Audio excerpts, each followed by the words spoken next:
Yeah. Yeah. Mm, mm, Yeah. mm, mm, mm, mm, back. Because we're looking for the same thing. It's a new thing. Check out this I bring. I'm hiding on the level because I'm living low Uh-oh. next to the base. Come on, turn up the radio.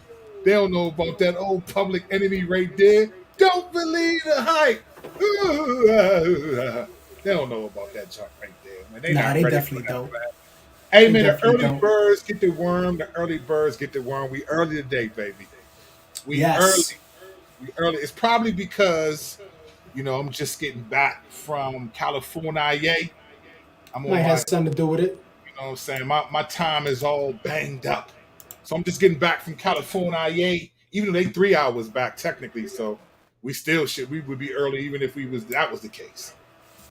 We But I would just be. got back from there. So we doing our thing, but it's early, man. We here, man, cross examine. We here, we doing something early today.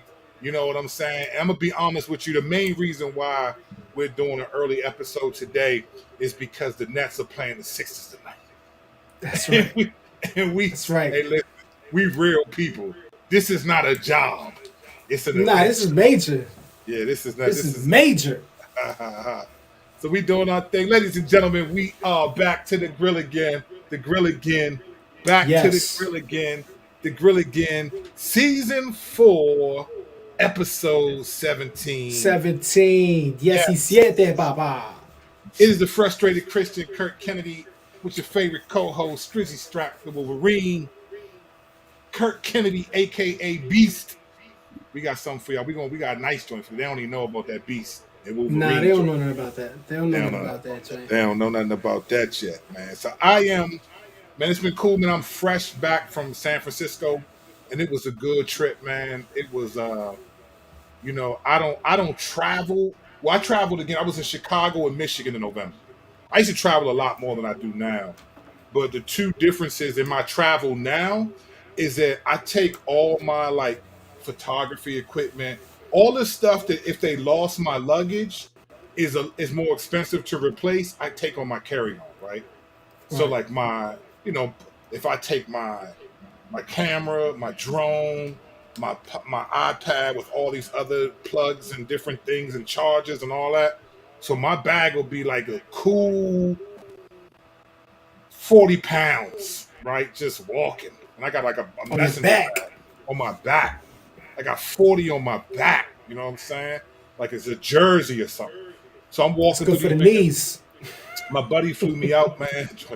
Looking like the hunchback of Notre Black out this joint, right? So my For buddy real. flew me out, man, loved it. Flew me. I usually fly Southwest. I flew United. And United is different, man. I'm convinced that United Airlines does not care about fat people, and I'm convinced of this. United Airlines is the body shaming airline. Let me tell you why. Because when I fly Southwest mostly all the time. Southwest, I'm used to the seats; they pretty typical. This dude put me hip a couple years ago. He was like, "Hey, big man, hey, if you go ask for an extra seat and a pre-board, they're gonna let you do it because you're a big guy. You should do that." So whenever I fly Southwest, I always be like, "Hey, I'm supposed to ask for an extra seat and a pre-board," and they give it to me every time. But even when they don't, I get it. Right, I sit in Southwest. So my buddy flew me out first class, but because there weren't any direct flights from BWI where I fly out of, I'm not from Baltimore, I'm from the DC side, but Baltimore, the airport is closer to my house than like Reagan is in DC. So I fly out there, it's 25 minutes to get there. So they didn't have a direct flight. So they land in O'Hare and then change planes and go. And I was first class on all four of the trips except for one, the way back. So last night when I flew back, right, they had me in economy plus. So I was like, okay, economy plus, it's a little bit. It ain't first class, but it's a little bit bigger. Fam, when I sat down in that seat,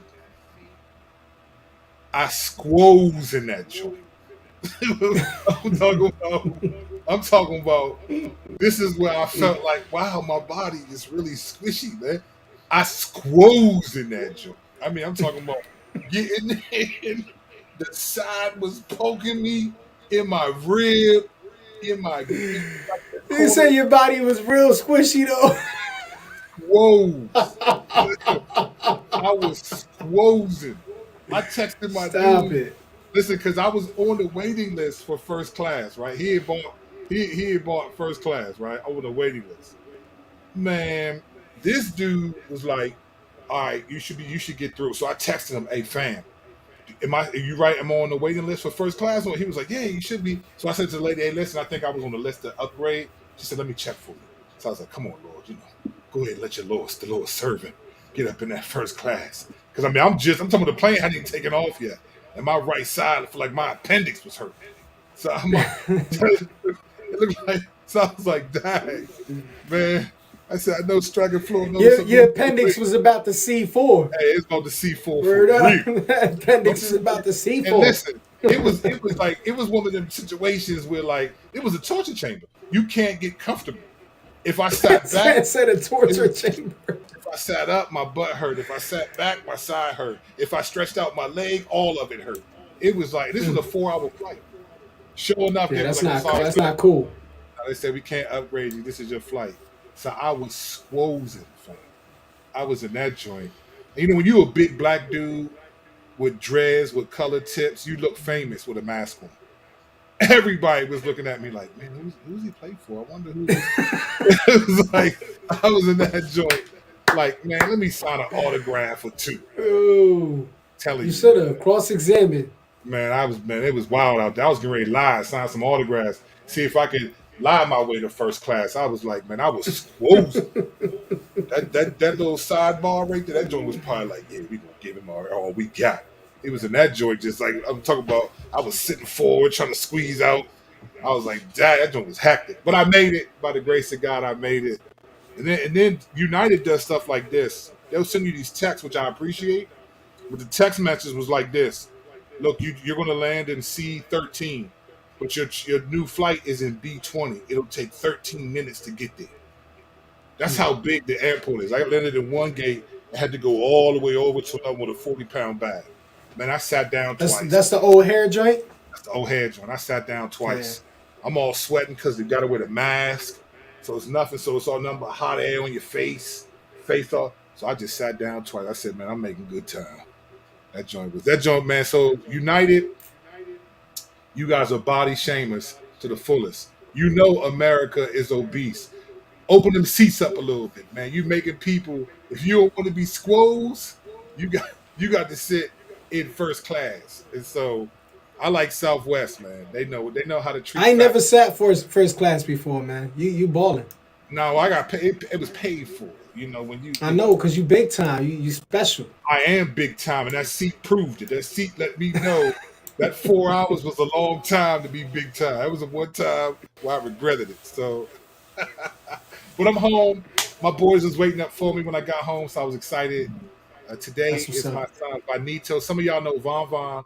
Von Von in the booth with his dad. Hey, y'all remember Hey. Von Von off the album where he was rapping with me on well he didn't rap but he was singing and singing the hook. He's 13 today, so I'm excited for that. So that's why we're doing it Yeah. early. Happy birthday, Von Von. It is because of the sixes, but we also doing it early because it's my son's birthday by Nito the Don. Word up.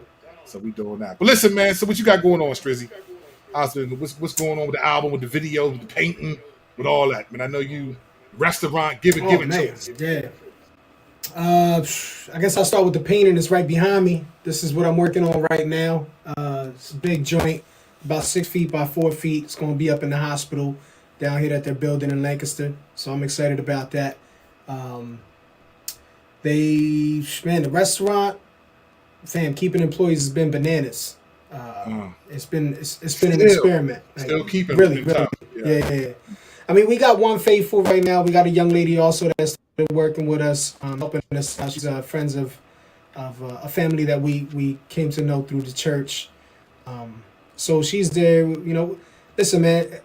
We've held this place with our hands open, like the Lord could take it whenever He pleases, and we just continue to work that way. We'll serve people as long as we can through the restaurant, but if the Lord decides to take it, it may be this year, next year, whatever it is. I mean, we'll be there as long as He permits us to be there and be able to provide for ourselves in that way. So, praise God for the restaurant. As for the music, brothers came up from your way this past week. You know, Right. Chikuni was up here. Carlos was up here more from the B-more area, and they came up to shoot the video for I'm Not Gonna Say Yet. How about that? Yeah, I'm not gonna say what video it is until I get the first edit back and the joint is looking popping. Lou shot the video and is doing the editing. Yeah. So it should look good, man, because Lou is a perfectionist in what he does. So he cares about all of it. The lighting, and he just cares to do a good job, man. Lou loves the Lord. He cares to do a good job. Right. He does. Good brother, man. Good brother. So I had a great time with them. Their families came up here. They was able to enjoy Florida. We was able to enjoy each other's company, the food. The kids came up. Carlos's kids came up. That's right. Yeah, Vi was up here. Vi was up here with Lou. She's fun. To have around. Violet, Ariel. Violet, Ariel's the same way. She is my favorite fundamentalist. I love Violet is my favorite fundamentalist. I love Violet. She's my favorite. She go hard, man. She don't play. Play. And the accent make you. It always make you feel like you watching Coming to America. You know what I'm saying? Right? So yeah, I love it. You in there with that? Yeah, it's great. I love it. But yeah, the ladies got along great. Ariel's the same way with Carlos's wife. And they love Flora. Flora loves them. They just getting to know each other. They enjoying each other's company. So we had a great time, man. I think people are gonna be maybe confused at first about the video because this, how I do with my videos. There has to be more to the visual side that really expresses what's going on in the song. Right. Yeah. And it has to be theatrical. You know what I'm saying, to a certain degree. Yeah. And you definitely have to be. Joints. Yeah, you got to, man, and it has to be visually appealing to. It's got to make the song better. You know what I'm saying? Like if the video doesn't make the song better, don't do a video, fam. Like it's just real rap. Say that again for all the aspiring artists back there. Yeah, dudes the be like, yo, check out my new video, and it'll just be them standing in front of a warehouse rapping the whole time. It needs to make the song better. Like you have to add to the quality of the song. It's supposed to hook people. So that's what we're intending to do. I think people are gonna really dig it, man. There's some real dope scenes in that joint that Lou was able to utilize the lights and make it. We shot scenes in the kitchen. You know what I'm saying? Okay, which is gonna be fun for people because people ain't never really seen the kitchen, so they gonna see the kitchen at Flores, but in a hip hop way. You know what I'm saying? So it's gonna be dope. Like you imagine. So y'all doing a hip hop chicken or something? Huh? We having fun with the joint, man. Cass is it's gonna be fun. It's gonna be fun. What's up? Yep. I'm looking forward to. So I'm excited, man. Excited. So when do you think it's dropping? I should have. You're waiting for some things, but. Yeah, Lou said probably about 2 weeks to take to get the first edit back and make sure everything's finalized. So I would say just as an estimate, we should have it by the end of March, ready to be released and out there. So that's just that's a goal for me. Hopefully Lou is on board with that if everything works out well. All right. Now, how many are you thinking about doing from the project, man? Right now, we're just plotting on 2. It's only a 9-track joint, so 2 videos I think is sufficient. I only did 1 video for The Beat Goes On. There's like 4 songs that I would love to do videos for in that joint still. Right. But yeah, this is we'll probably do one more video for this night. All right. So Zup, they not. I don't know if they ready for all the stuff that. This is just the pretext, the precursor. Mm-hmm. They don't know about some other things coming. That's what's up, man. Listen. So I want to ask the fans also, the people who are the cross examiners. I want to, because we talked about the game show, and we're gonna talk more about that next episode. We're getting closer to that. But there's another also thing that I want to talk about, a different game show. I got this idea. I want to know what y'all think of this. And I want your help with this crap. I got an idea where I want to do like an internet game show where you guess, like you see the picture and you got to guess whose back that is. And we're going to call it. Oh, yeah, you talked about that. I want to know what you think about that. I want to do an internet game show where you can look at the pictures and you got to guess whose back that is. And the game is called Guess Who's Back. Now, Oh, is the person gonna be wearing something over their head? Or what's going on? I mean, it's just Is it's it gonna gonna be be for the. bareback? Is it bareback? Is Well, I it don't. I you mean, gonna I wear a hope not. shirt? Like I mean, I would imagine it wouldn't be. I mean, I don't. yo, because that'll be interesting. That would be actually better if you had to guess whose back it was and they had no shirt on. Bareback. Yeah, no shirt, just bareback. That has different connotations where I'm from. So I don't know if we want to be bareback. This is Yo, what supposed are to you be a talking family about right show, now? even though sometimes it's unfamiliar, right? So I want Yeah, to I do don't know that. what we even talking about right now. Me neither. But that's cross examined, baby. That's how we do it. We already lost two people that was watching live. They just left. We just left the Yeah, live they stream. bounced. It was like, oh, these dudes ain't even acting Christian right now. Hey, we ain't doing that wrong though. This, you just, I mean, we talking about a game show of you guessing whose back it is. Like, guess who's back? I don't know what You're y'all think right. about that. You're right. You know what I do want to do though? Seriously, I'm Guess writing who's my. Bizak? I want to do a study on why adults don't skip anymore, like you did when you were kids. Like, what is like like I saw this little girl skipping today, man. I was just like, wow, man, you don't see adults skip like that. Like, what is it? What happened to us when we got to be adults? Where skipping is no Arthritis. longer. I'm not talking about like, Arthritis oh, I'm talking happened. about. But was you skipping when you were like 2021?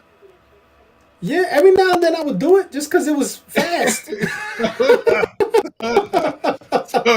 So you would skip at 22 years old. You would Well, skip but it. see, I had, he was skip. You know what I mean? I would skip with him. He was Now he I was ain't my talking. Okay, that's kid. You know what I'm obvious. I'm saying? talking when you was your kids. Man. I'm talking about if you was Yeah, walking but I down the would do street, it legit. you would skip though. Yeah, I'll race skip people. You know what I'm saying? I'll skip race Yeah, cats. in your Cause 20s. you could skip race. In Hey, my I skip. 20s, Hey, dog. I skip a dude out though. Right now, I'm talking about right Word now. up. Big That's what I'm body, all saying. that. Exposed in the plane and all that. I skip a dude out.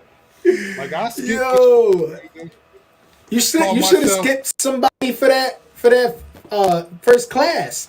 You should Oh, be like, that's yo, what I I'm should gonna have done. skip for you right now, dog. Call me Big Skip to my Lou. That's what I do. Word So I'm up. like, come Big on. skipper. But why? I'm seriously though, like I'm not talking about when we like older and stuff, but I wonder why we don't skip, man.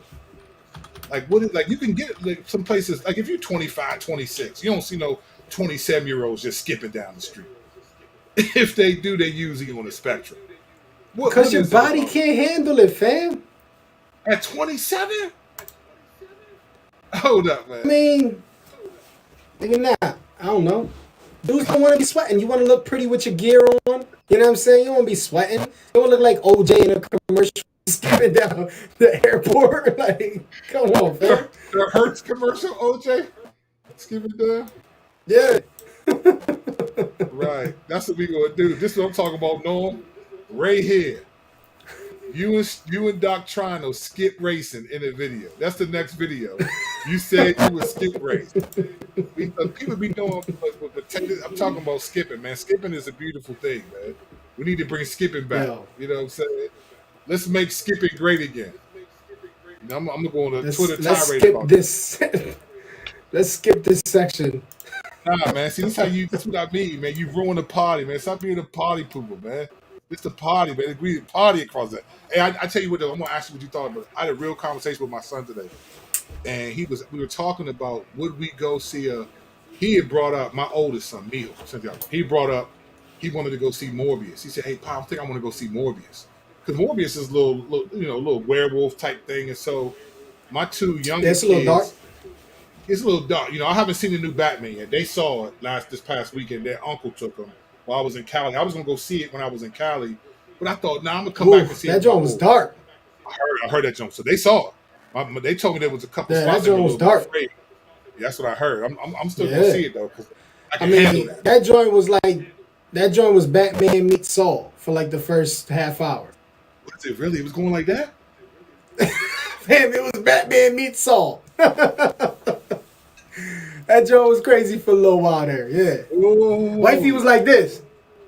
oh, Wifey really? was like this. I didn't know it was going like Real that. rap. Oh, Real rap. okay. I decided I have to watch it again before I give my opinion on it because Right. as of right now, my opinion is kind of meh because I'm not going. It was midday. I had been working hard. I was a little tired. started dozing a little bit. Yeah. So I mean that And you I guess jive could like say some things to some people, but right. And you jive like a perpetual hater too, though, on a sneak though. You like you'll hate I'm something not a on the sneak. hater. I'm hard, fam. I'm hard on critiquing films. Like movies Right. is, I'm a fan, bro. So that joint gotta be like you coming up against Dark Knight. You know what I'm saying? That's serious to me. Right. Right. Right. Right. Right. Batman Begins. Like those are banging films. Like yeah, you got a hard time coming with that. Yeah, no, that's real. That's real. So we was having this real But some conversation though about okay. would we go to, because I was like, well, he said I want to see Morbius, and I said, well, son, I would take you to see it. I'm not gonna take your two brothers because they Hmm. they might react a little differently to it, especially the youngest. So you said that to Santiago. Yeah, so I told him I'd take him to see it. I told Chago that. So then he was like, so somehow I forgot how it came up, but I said we talked about would we go see a Marvel film if the superhero was gay, and he was Mm, asking me would I go see that. And so initially mm, I was like, I don't think I would. And he said, yeah, but in the Eternals, one of the Eternals was gay. And I said, that's true. mm. And I said, you know what? And so it made me think about what was my impulse and why would I say no initially? And so as we started, I was thinking out loud with him, and I said, uh, you know what it is, son? I said, you know what I think it is? I said, the difference between I say because look, we go see superhero movies or TV shows, and they're not like God glorifying in the sense like, I mean, they're violent, like the Batman, right? It's like it's not like Yeah, oh sometimes they're the opposite. yeah Sometimes they'll say blasphemous things. You know yeah what I right mean? yeah they might not be And like and be like Thor, a false bro, god. You know yeah what I'm right, saying? and I'll go see them and love them. I love them. Like one of my favorite scenes of Hmm. all Marvel movies was in when Thor came with that new hammer and he showed up, and then like, the lightning came down, and he struck everybody, and then Hulk was like, "You're in trouble now," and he was like, "Give me that." I mean, Hmm. I get goosebumps replaying the joint, right? I was in the theater fired up when that happened. But what I thought about was, I said, you know what, son? I said the reason probably why I'm hesitant to do that. I said because in these other movies where they're not necessarily God glorifying these superhero movies, they're not trying to force that agenda on you. Like it's just the characters. It's just a part of the movie. I said the challenge with if the character were gay or trans, it's often they build the story around that identity and try to get you to approve of it.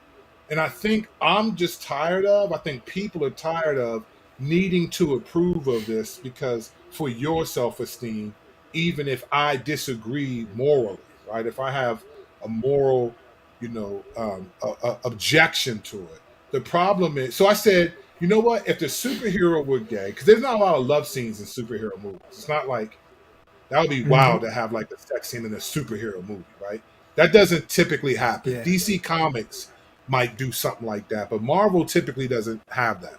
If there's a romantic interest, it's like Jane and Thor, where it's like this little tension that doesn't lead to anything that we see. So I said maybe if the Yeah. person's preference was gay, maybe if it was just that, and if they were had a love interest, it would be. But I wouldn't go see it because I think they would try to force the agenda, and that's the difference. And so it was a good Yeah. conversation for me and him to have, and just think through that and work through that. So I wonder, what would you think about that? Like, what would be? Would you go see a movie if you knew the superhero was going to be gay in the? Because that's coming, obviously, right? We know that. Yeah, I think I don't know that I would even. I mean, obviously, it's kind of hard to not deal with it with the whole gay thing, right? It's homosexuality, but I think I would approach it differently. So I don't. I tend to stay away from movies that would function as propaganda. Yeah, Like I'm not a big fan of propaganda. When I was younger and I looked into the world history and I saw World War II and everything that went down and I saw the weapon that propaganda was for the Nazi regime. I just don't bang with movies that do that, and I think every movie to a certain extent is giving you someone's worldview, right? sure. Giving you somebody's ideas of how they view the world, and they want you to kind of embrace it as a good idea, or whatever the case may be. But when it comes to something like this, like you're saying, it's so heavy on the propaganda spectrum, as far as shaping culture and shaping society. That's obviously the goal when it comes to pride and, all the, like, Pride Month is coming up or whatever. Maybe we're in, I don't even know. I think it's next month, right? It's in June, yeah. April, March, June, yeah, June. So with all of that going on, fam, it's kind of hard to not point out the obvious and say, nah, it's too obvious. Like, this is obviously what they're doing. And so you can't ignore propaganda there and just enjoy a dope movie. You're gonna be inundated with it, like we are constantly. I mean, it's hard to find a movie now where someone gay is not written into, to the story for the sake of propaganda. Yeah, So for the sake of propaganda. if you make an actual, I mean, if you make an actual superhero, like, who wasn't written as gay originally, but now he's gonna be gay, or even create a new superhero, which I don't think will even work today. It's kind of hard to do that, because people are so stuck on Nah, I think it would work today. reinventing the wheel. I think it would work today. Yeah, making a whole new superhero. Yeah, 100%. Yeah, definitely. Yeah, I guess we've only seen the reincarnation of all these different ideas, as far as comics is concerned, as far as cinema is concerned. It's just hard for me to imagine them making a new creature, a new, but I guess it could happen. Yeah. Yeah, So I think it's a propaganda piece. And I think, you know what? I think that's what, I don't know if LGBTQIA folks really understand that. I think they think it's just an issue of not approving of them and accepting them. And it's like, well, we accept that LGBTQI exists. No issue there. Like, we accept that that's the reality. I have friends, I have people that I care about that identify in particular ways, right? That are, non-heteronormative, non-cisgendered, as they say today, right? Like, I get that. I understand that that's a reality. That's not the issue. I don't think what they understand is there's a movement to approve of the lifestyle, like, to be like, it's more like I'm an ally, right? I mean, almost on that level. And it's like, that's just unrealistic to have everyone come to that conclusion. And I think that can be at times some of the challenge that you see. I mean, I have an example right now. Like, here's an example. With what we're talking about. So it's come to my awareness through emails that Flora's Restaurant has been placed on a list of welcoming places for people who would identify as homosexual or that have, like you said, I don't know the acronyms like you. I stop at LGBTQ. Like, that's where I'm at. You know what I'm saying? That's what I can remember. The IA, I don't even know that joint. You're a homophobe. But go ahead. Well, you're a pastor. You got way more people you have to deal with. That stuff matters more to you. You're a homophobe. Go ahead. I honestly don't care if people think I'm a homophobe. Hey, listen, I own a business that's on the list that says you are welcome here. Right. You know what I'm saying? So anyway, check it. I'm actually grateful that we're on that list because I want people of different worldviews to come to our restaurant. Yeah. You know what I'm saying? I want people to feel welcomed. I don't want people to think that I hate them because of the way they, decide to live. That's not cool. But anyway, what I'm getting at as far as my example is, every year, for the last 2 or 3 years, we've been receiving emails saying, hey, you're on this list, but you can go further and now and celebrate, and be a part of the movement. You know what I'm saying? Actually put our money where our mouth is. You know what I'm saying? Like people would say. That's not. I don't walk around celebrating homosexuality. So maybe that was a bad phrase to use, but they want us to celebrate it. That's a fact, fam. Yeah. And that's a prime example. Like, not only is my restaurant on a list now where people can be safe, they feel safe to come to my restaurant because we just love to serve people. You know what I'm saying? Real rap. But not only is it on that list, but now they want me to go even further with Flora's and put us on the map as far as, we celebrate diversity in that way. You know what I'm saying? Like, that's the language. Well, what's wild is it's not just celebrating diversity, it's non-celebration of the opposite of gay That's pride. it. That's it. That's what. It's It's a not just denial of yeah, the opposite. yeah, right. Yeah. It's like because you can't celebrate heterosexuality, right? You can't celebrate Nah, a man loving a woman. Like you can't nah, celebrate that, but you can celebrate. So that's what nah. I'm saying. They don't realize that what you're asking is way too much for many people. Now, some people are too afraid, so Way they too just much. quiet and don't say anything. But then there are people who push back, and it's like, well, of course it makes sense.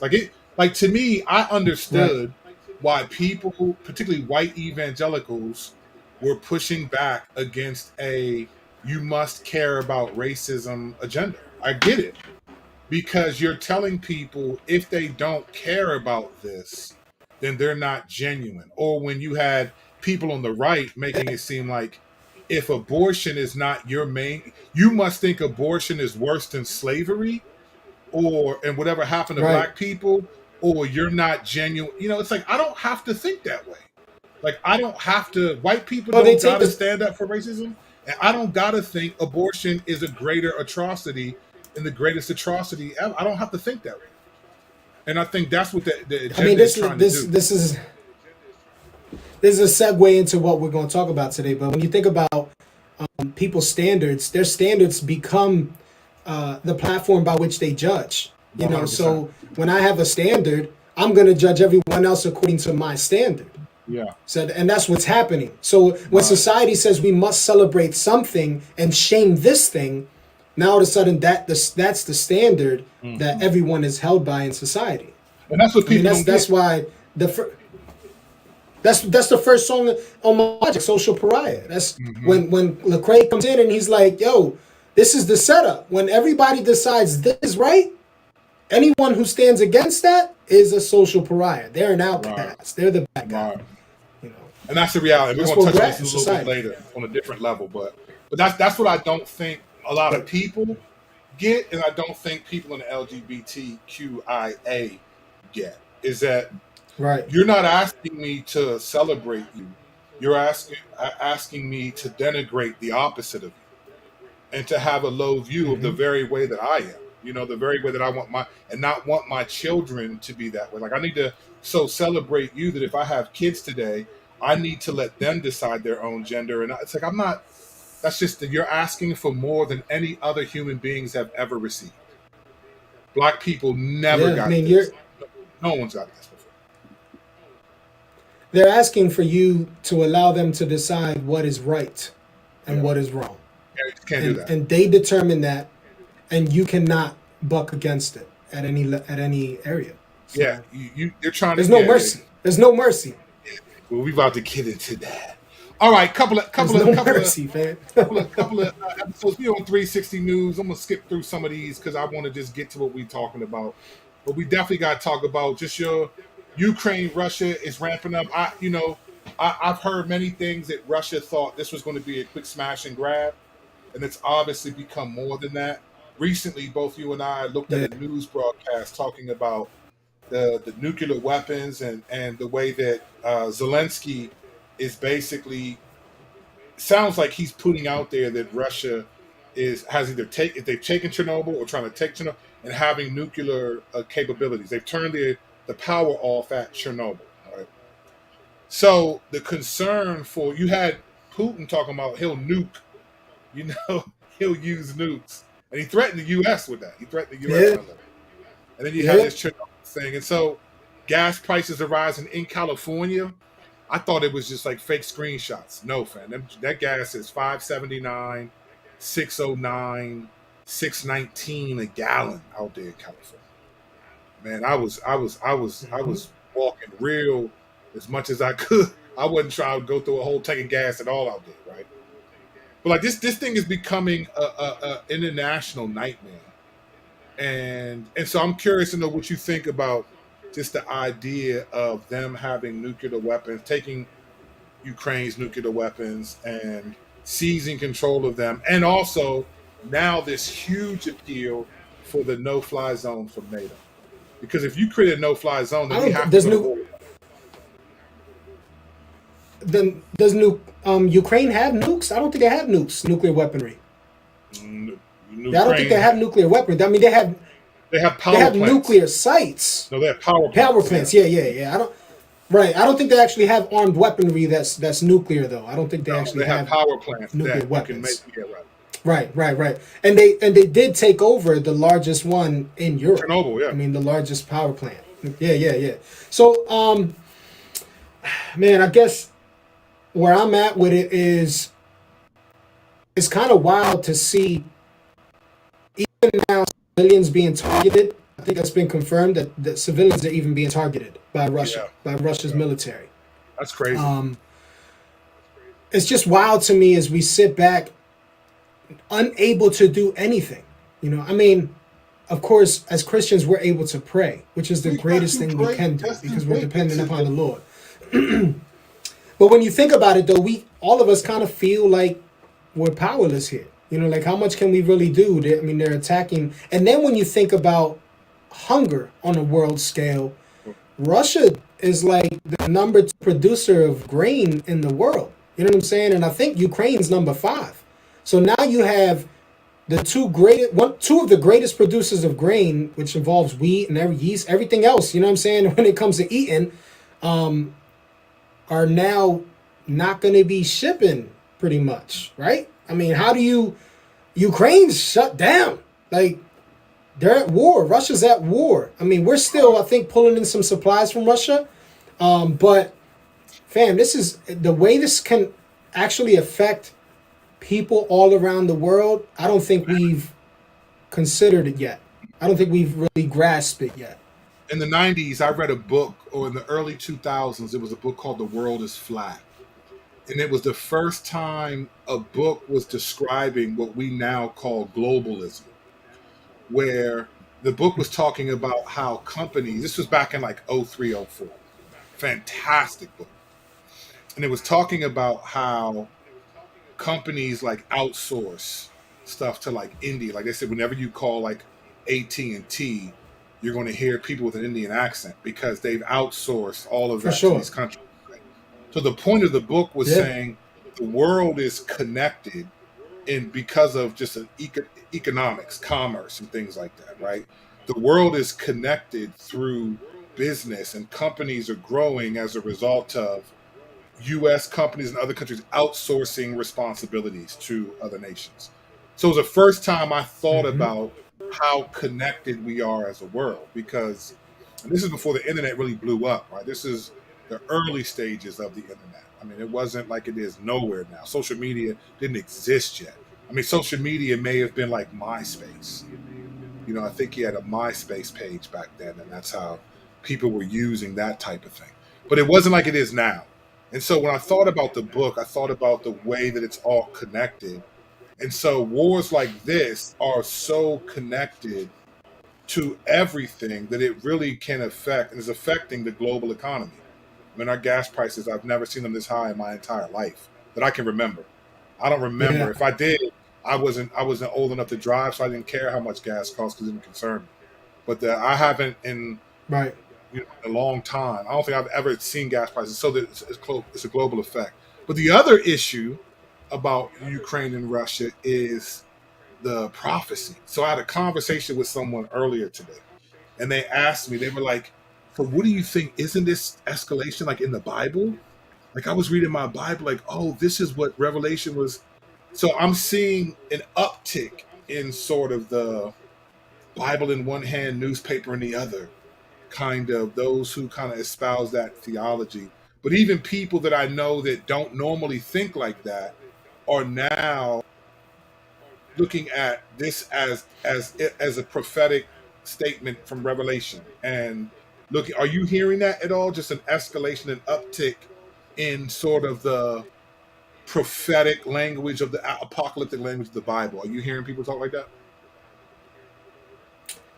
I mean, online, nobody really in my personal life. I think aside from rumors of wars, we're gonna Right, have sure. wars, and here's a war that we haven't had since World War II. Nobody's attacked another nation this way. So there's I think we should be on high alert. Just because things are crazy right now, and it's better to be prepared for stuff than not prepared. Obviously. Mm-hmm. Um, how much weight does this have as far as scripture is concerned? I mean, scripture tells us it's going to be war. So, You know, we have wars. How do we handle that? So it is Is biblical this then. the end? No, I'm playing. What's biblical? Would Civil they have War. wars? Yeah, it's biblical. No, this war in Yeah, it's particular. gonna be wars forever. This war. Yes, but you know, whatever. Is this the world where everybody's gonna be in Armageddon, aiming their guns at God? Who knows? I don't know. You know, like So, I don't think anybody can definitively say either way. You know what I'm saying? Um, yeah, this goes into my eschatological views, and I start thinking about things from that perspective, and I'm like, okay, this can open up a can of worms, fam. Like we can go on yeah. for a All right, I'm gonna while. save it for another episode. All But right, let's I go to. think people can go over it. You know what I'm saying? Like they start the Russian start You real identifying choppy, animals bro. I don't know if for it's sure, me or and you. I feel like you choppy. I don't know if it's my headphone wire or if it's your internet. I'm choppy. Like you listening, choppy. Yeah, I can hear you choppy to me, but it could be me. If anybody's watching and if track sounds choppy, let me know in the comment section. And if not, then it might just be me. But your timing is a little off and you seem choppy. But all right, we'll move on to this next one. This next beef, much less significant, but Slaughterhouse. Right, let's stay in our Yes. lane for.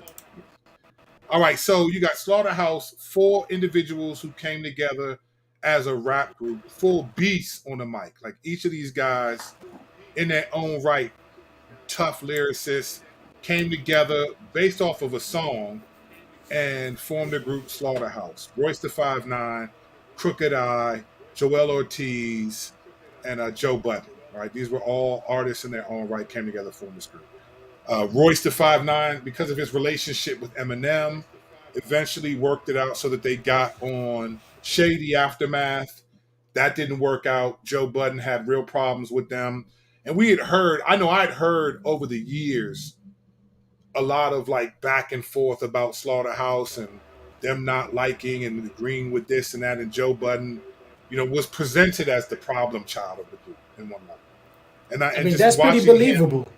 yeah, well, I'm about to say, watching him interact on in his other social media world, I would see what they mean by that. Well, Right. recently, so the group eventually broke up, or just Joe Budden said he retired.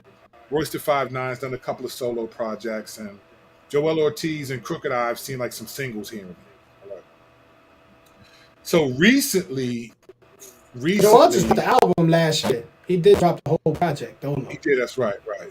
Yeah. Good old Kyle, full musical servants of Satan. I hear you, brother. Don't listen to him. All right, um, so in the recently, I saw a single with Crooked Eye and Joel Ortiz on saw the YouTube thing, and it was. I said, "Oh, they got a single out." And it gave me by the title of the song, I felt like, okay, this sounds like it might be exposing. Yeah, see, Strack sound like the mic is cutting in and out. All right, it's not just me. All right, so it does sound. I'm not sure why it's doing that, but it's not just me. All right. So in the song, they were basically detailing Crooked Eye and Joel why the group broke up, and after that, apparently Joe Budden, Royce the 5'9" were offended, and they've gone back and forth talking about this issue, and the album's supposed to drop soon. Joe Budden was angry with Joel Ortiz in the argument and all this stuff. So I know you've seen this. What do you think of this? Is this publicity for the album? Or do you feel like, man, this is a real situation in which um, these guys, who many people think are beasts lyrically, do you think it's a real problem for them? Or do you think this is good, or is it both? Infamous still has the word famous in it, right? So Yeah, as you're aware, I don't know that it was intended to turn into a beef. As much as it just from listening, as much as it was intended to maybe spark them coming back together. Like, yo, let's stop playing. And now, mind you, these dudes, they're performers, right? So they have acting skills. It's very real. They're more than likely they got some acting skills at least, and they could just be fronting. right now. But it looks kind of serious to me. It looks like dudes really is beefing. You know, how far is this going to go? Is it going to stay on wax? Hopefully, you know, I don't know what is, but I could see somebody punching Joe in the face. I mean, if I knew him personally, I probably would be tempted to punch him in the face most times when I'm around him. Like Yeah. cause that's the kind of dude he is. He has that vibe to him. You know what I'm saying? Like he just wants to annoy people to annoy people. So Right. yeah, I don't know, man. So Kyle said I'm glad they broke up, and every Christian should be also. Like, why should every Christian be glad that they broke up? Like, what does that Are we have gonna to go do this with? route with Kyle?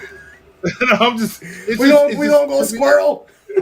It's just. I'm just curious as to why should every Christian be glad they broke up? They're not a threat to Christianity at all. Like, they're not a threat. So I don't get it. Like, why do you care? That like the world, like what is again? I don't understand the logic of some believers. Like they're not a threat to me. They're not a threat to anyone in my church. So I don't know, but I'm digging King Dave's hat though. Is that a Boricua hat or Cuban? this Either is way, it's cool. I'm with it. yeah, yeah. I think I would agree with this perspective. For Joel and Crocodile, it should be publicity. Yeah, Yeah, and it Kyle, is do you want them to publicity. get back Yeah. together? I don't care if they get back together, Kyle. I don't care. It's just news. It's just I don't care. I'm not. I'm not worried. Like they don't bother me. They bother you obviously. Like I don't. My worldview is not. There's so yeah. It's just I don't get you, bro. Like I understand where you're coming from. I get it on one level, but I don't. Boricua. Equal. Hey. There y'all go. Because their music is poison to society, and so are a lot of things, brother. And we can't. I don't hate all things that are poison to society. There's a lot of things. So Kyle, let me ask you this question, Kyle. You only watch, listen to, so you don't watch any shows. Every show you watch is God glorifying. Every show. Everything you listen to is God glorifying. The reason why the answer is no is because you're sinful and there are things that you do that are not God glorifying. So you can't. So even the things that you say and do aren't always God glorifying. These people shouldn't bother you, bro. These people don't bother me. They need to be saved 100%, but they don't bother me. Like This is good. I'm actually glad he said that because it brings us right into what we're gonna talk about. It does I bring us think, right into yeah. what we're going to talk. We're going to get to this in just a second. So that's why I wanted to hit this. All right, next thing up, Vody Bakum. So I don't know if this is true or not, right? But our good old buddy, old pal, Vody Bakum is this floating around that he is on deck to be the SBC president. So apparently, I thought Ed Litton was now I'm not an SBC guy. Let me just say this real quick, and I'm not trying to be rude or anything. I'm just not in the SBC. I don't pay attention to what happens in the SBC. But when stuff comes out, obviously you hear things. I have friends that are in the Southern Baptists. I get it. I have some good buddies of mine. But what the Southern Baptists do doesn't directly affect me, even if it does maybe indirectly. So I don't have any stake in who's president. But I thought that Ed Litton was president. I know there was a plagiarism issue that came out. Ironically, there was somebody that accused Vody of plagiarism. So I just thought it was interesting. So, but now I'm hearing, and I don't know how significant this is, that he is up for nomination to be the next Southern Baptist president. So I saw people offended at the notion, saw people championing it, which is a greater illustration of stuff that you and I talk about that may be part of what is said in just a moment when we get into our topic for the day. But what's your thought, just your visceral response on Vody Bakum for SBC prayers? Vote for me. I don't think people are ready though. Like if he becomes SBC president for real, people ain't ready, fam. They're not ready. I mean, it's gonna be on lock. Like you talking about what Albert Mohler did for the SBC. Vody's probably gonna want to do something similar, and that could turn into a whole lot of shock for a lot of people. You know what I'm saying? And I mean, mind you, I got love for Vody. You know what I'm saying? Like I think he's a good brother. You know what I mean? I think everybody has we all got flaws. You know what I'm saying? Sure. But I think Vody is a contribution to the body of Christ, without a doubt. Yeah. So so I think it would be a benefit. I mean, from my perspective, looking at it, but a lot of people would be, whew, you talking about flipping tables, fam. That's, you know what I mean? I mean, we know enough about Vody to know how he approaches things like this, Yeah. and at least just going off of from what he's said from pulpits, you know, from in conferences and things. um, Vody can be hard, fam. He comes hard. You know what I'm saying? Like that's just so it'll definitely be a shock for a lot of people, in my opinion. But Yeah. again, it's rumors. It's rumors. How far I, does this go? I don't yeah. I know. don't know. Like I just thought it's interesting that what happened. Yeah, I think it would be an interesting. Uh, it'd be an interesting test to see what for would sure. happen. Um, Yeah. I would agree with you on all points, except I don't appreciate all of Vody's contribution to the body of Christ. So I Mm-hmm. think he would come. I think people aren't ready. I don't. When you say that to me, when I think, okay, people aren't ready, I think you're right, but I don't think it's because he would just bring just a godly perspective and a needed change that people don't want. I Oh yeah, think no, no, yeah, no, yeah, yeah, I think people would be offended at some of the things that he does, and I think he has built a recent reputation on doing that and being okay with that. And even in his book, I felt like a lot of it was contend for the body and not taking into account that you at times are contentious and are promoting others and making a space for others to be contentious. And that's not what the Bible meant when it said contend for the faith. It didn't mean to be contentious. And so I think in that sense, it would be people aren't ready. And it would be a lot to give someone like him in this particular climate. Like, I don't know Ed Litton. I don't know anything about him. So I don't know what kind of leader he is or would be.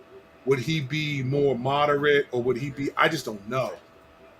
So I don't dislike Vody personally. I don't dislike him, but I'm not going to pretend like I have love for him beyond the love that I have for professing believers because I don't have enough relationship with him. I mean, I was encouraged by the thing we did last year, the conference. mm-hmm. He encouraged me specifically in the middle of it and the end of it. And then afterwards, telling Johan, man, this is the best joint. We need to do this all over the country and get Kurt. And like, he was impressed enough with me to want to do that more with me.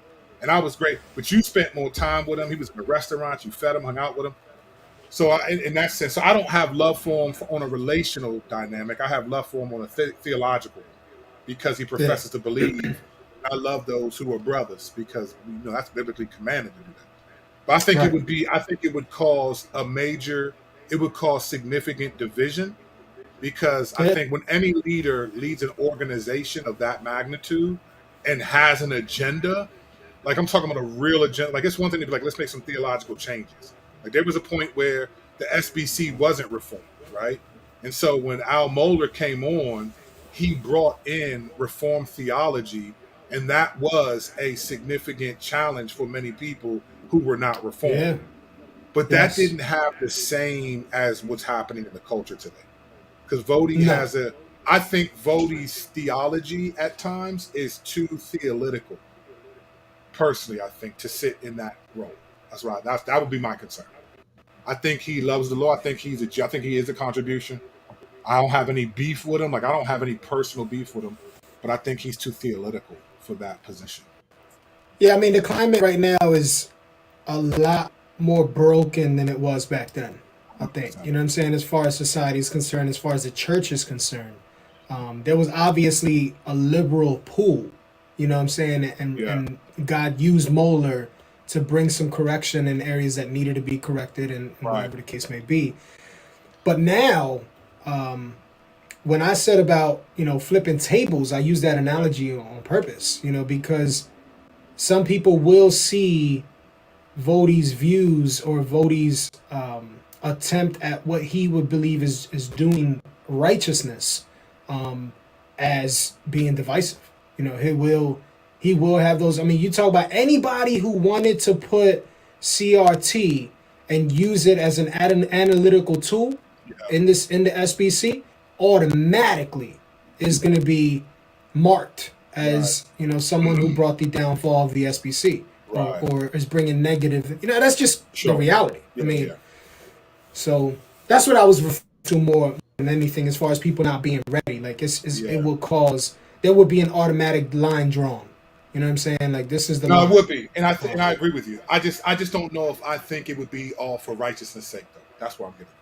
Oh yeah, no, I mean, that's, like I said, it's what he would believe would be righteous. He would be Yeah. intending to do so. You know what I'm saying? But I think, like I said before, when I was talking about him and my love for him, everyone has faults. Everyone has 100%. flaws. Yeah. You know what I'm 100%. saying? So he's gonna be flawed in what he does, and to a certain degree, and a lot of people are gonna suffer as a result of it. But there will be many that will be extremely happy. You know Sure. what I'm saying? So Yeah, it's going to be that's where interesting we to at. see what they do. I mean, like I said, I'm not directly affected, but it'd be interesting. All right, last one of this before we jump into our topic. This is a big one. This might be the biggest one of all things. Nets Sixers, Brooklyn Nets versus your 76ers tonight. This is on the heels of a blockbuster trade sending Seth Curry, Ben Yeah. Simmons, and Andre Drummond to the Nets for James Harden, who, if I'm not mistaken, is cooking right now. Yeah, he's definitely cooking. Cooking. This is the Yeah. first meeting Yeah, of he's these two definitely. teams since that trade, if I'm not mistaken. I mean, he's putting up like only like first player ever to do it type numbers. You know what I'm saying, in Philly right now. Like, this, his first 5 games have been crazy. You know what I'm saying? It's just, Yeah. and Embiid has still been doing his thing, and so is Maxey. So we got the Harden we wanted. I mean, it's just the reality. He's spreading the floor. He's hitting jumpers. He's going to the basket, drawing fouls. Like, he's doing everything we need Harden to do. Double doubles. Like, it's crazy. But what But do you think about the game, though? This is it. Like, this is yeah. the big. So the thing about this game is, I think, more about Ben Simmons than it is about the trade. You know what I'm saying? You're talking about somebody who did exactly what Philly fans would want you to do if they hate you. You know what I'm saying? Like, he sat down and quit. He quit. He basically quit on the team because people told him he couldn't shoot and he needed to start shooting. It was riding him too much. Right. So when you do that in Philly, fam, it's a wrap. Like, Philly fans are known as being the most belligerent, disrespectful type fans. I mean, it's just the reality. I watched a video earlier that was like mad disappointing.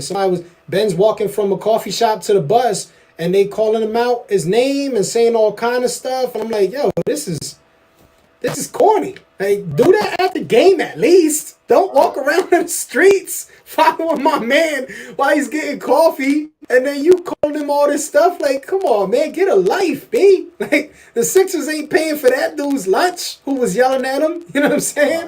Right. But I hope they don't do that, man. I hope it ain't that bad. Like, I mean, I know he's gonna get smashed and booed on. I think he should get booed, rightfully so. But it's just crazy, fam. I hope nothing else happens. Barkley was talking about he hopes nothing, like nobody comes to blows or throwing fists. I'm thinking, fam, it's likely that could take place, which is crazy. But that Well, would he's not. be Is he super playing tonight, though? ridiculous. Is he? I don't think He's not playing even tonight. playing, fam. He's Right. not even playing. That's what made it odd for fans like me, for Philly fans. Like, why you ain't been on the road with the Nets since you signed with them. You ain't been on the road with them. You stopped playing for us for a whole year because of what you said the fans were too hard on you. And now you gonna come back. The first game you gonna sit with the team on the road, and it's gonna be in Philly? Fam, I think I know what he's trying to do, which is, people have talked about it. He has a case right now against Philly trying to get that money back. You know what I'm saying? For the mental thing that he, said he has mental issues or whatever with everybody yelling at him. So he's trying to get that money back. This is going to help his case when he walks up in that stadium and everybody starts riding on him. It's going to help his case, fam. I think that's why he's coming back to Philly to sit down on the bench. That's Real a good rap. point. Yeah, I might have to peek his son. I know it's my son's birthday, but we ain't celebrating it for real until like Saturday. So I'm gonna have to peek at some of that game and see what's It'll be popping. interesting to see Drummond and Seth come out on the court and play against us. You know, how Drummond Right. going to deal with Embiid, like all of Hmm. that. You Right. know, Seth Plus playing against James Harden. Maxey on the shooting guard I mean, him, and him, Harden. him, and Kyrie. They gonna go bang the And you bang got with it. and you got Kevin Durant always beefing with Embiid. Them two is Right. always beefing. So Right. yeah, it's an interesting Oh, game. I think it's a setup for the playoffs too. Like This they might might be the meet most up. anticipated NBA game of the year so far. I think It so. probably is. I think so at this point. Yeah. All right, and now a word from our sponsor, Jesus. A word from our sponsor. All right, so the main topic of our discussion is I don't want to title what it is because it'll give it away in the title.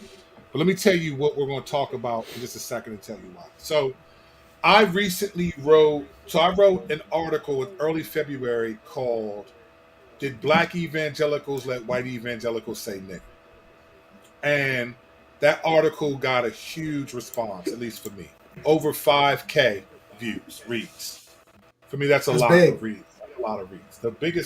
The largest one I got before that was 4,100, but I usually average anywhere between 700 to 1,000 reads an article, which is still good. I mean, I'm still Yeah, grateful that's that real good. that's still like a good amount of people that read your stuff, but this one got a lot. I knew I intended it to write a three-parter, so I wrote part two, and part two was different than part one. Part one was a narrative explaining how I think we got here, how both, let's just call them the woke and anti-woke side, even though I don't think that woke is a fair term and anti-woke. Let's just, so you know what I'm talking about, or the for social justice against it side, right? So I explained how I felt like we got here, and by we just meaning a broader but smaller microcosm of the evangelical church, particularly those of us who are considered ourselves reformed. So I wrote that one. In part two, I wrote what I thought was a four-step solution to how we get out of here. Like I wanted to be biblical, I wanted to be practical, and all of that. But I said I wasn't going to explain how we practically do it. I just want to introduce the concept. It's a thing I call the sturdy stool because the stool has four legs and it holds you up. And so each of them, it was a 4-point process. I got recently pulled into an all past. I think most of these guys are pastors, or they're mostly pastors, but I don't know if everyone. There's about 10 guys. A friend of mine said, "Hey, you tweeted something," and one of the guys in this text messaging group that I'm in, they're talking about it. When I said I knew you, they were like, "Hey, invite them to be a part of the group." So I came. They invited me to be in this group. So these guys mostly talk sports and stuff. I don't know these guys. I only know one of the guys, the guy who invited me in. These guys are in different parts of the country, but I think they're largely in Texas, Dallas area. So as I wrote part two, some guys read it, liked it, and one guy made a comment. He said, "I like it, but I don't know if I agree with all the theology of it." And I said, "Well, what theology would you have a problem with?" And he really only brought up one theological point. The other things were you didn't give many qualifications for certain statements. And I said, well, I said in the thing in parentheses, I'm going to explain this more later in the next one. I never intended to give it because I was trying to avoid having a 7,000 page article, 7,000 word article. So he had mentioned my perspective on First Corinthians 12, where I see First Corinthians 12 as diversity in the responsibilities that God has given believers. So gifts, activities, and ministries. And the body represents different body parts that have different functions, right? So every body part has a different responsibility, but they all work together to make the body one, to make it what it is. One of my points in the article, and you can go check it out. Link will be in the description of the show. But one of the points was if the church accepted that there's feet, there's hands, there's ears, there's eyes. I said what happened the last 10 years was basically a lot of people said if you're not a hand like me, then you're not a believer. So what we talked about earlier, Mm-hmm. if you don't think the ending and the eradication of racism and white privilege is your top priority, then you're not really genuinely a believer, don't know the love of Christ.